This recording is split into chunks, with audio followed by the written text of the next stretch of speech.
আমি আপনাকে অভিনন্দন জানাতে এই জন্যে যে এই দেশে যারা রাজনীতি নয় বা অন্য কিছুর সঙ্গে নয়, খেলাধুলার সঙ্গে জড়িত, তাদের মধ্যে আপনি একজন আইকন হয়ে আছেন।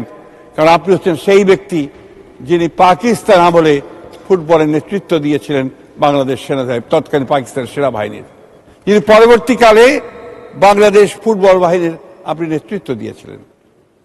আপনি হচ্ছেন সেই নেতা, আপনি হচ্ছেন সেই স্পিকার যিনি আজকে এই মহান পার্লামেন্টে যখন একটা গণ অভ্যুত্থানের পরে, যখন একটা সর্বনাশের পরে এই পার্লামেন্ট যখন একটা নতুন স্বপ্ন নিয়ে এসে উপস্থিত হয়েছে, এই পার্লামেন্টে যখন আমরা যারা বয়োবৃদ্ধ, যারা আমরা নতুনকে বরণ করে যে তৈরি হয়ে এসেছি, যখন আমাদের নাহিদ সাহেবের মতো মানুষেরা, হাসনাতের মতো মানুষেরা আজকে এসছেন, যাদেরকে দেখে আমরা নতুন স্বপ্ন দেখছি, তাদেরকে আপনি নতুন পথ দেখাবেন, সেই পার্লামেন্টের স্পিকারের দায়িত্ব আপনি নিয়েছেন। আপনাকে সেই জন্য আমি অভিনন্দন জানাচ্ছি।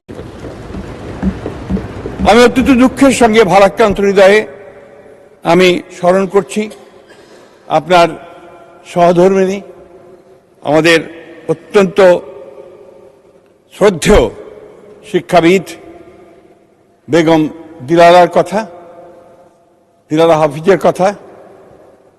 এই জন্য না যে তিনি আপনার সহধর্মিণী ছিলেন, এই জন্য আমরা বেশি করে যে তিনি আমার সহপাঠী ছিলেন। আমরা দেখেছি যে একজন মহিয়সী মহিলা কিভাবে শিক্ষা গিয়েছিলেন, কিভাবে শিক্ষার আলো তিনি ছড়িয়ে গেছেন।